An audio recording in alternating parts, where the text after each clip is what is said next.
एक दिवस उपवास धर म्हणून सांगितलं सर्व्हिसिंगसाठी, तरी सुद्धा 100 प्रश्न असतात. माऊली रताळी खाल्ली तरी चालतील, बरं ते नको असेल तर मग ती हरकाची भाकरी खाल्ली तर, किंवा ते ह्याचे लाडू असतात ते खाल्ले तर, मग केळी खाल्ली तर.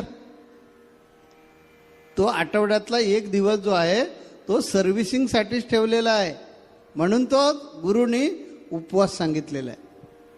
नाही पण मी केला असता उपवास, पण मी डायबिटीजचा पेशंट, मला जमणार नाही. अरे मग जमणार कधी? गेल्यानंतर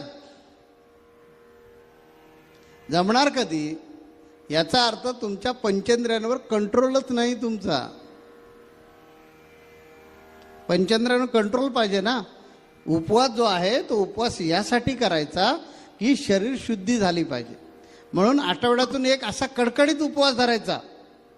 मग त्याला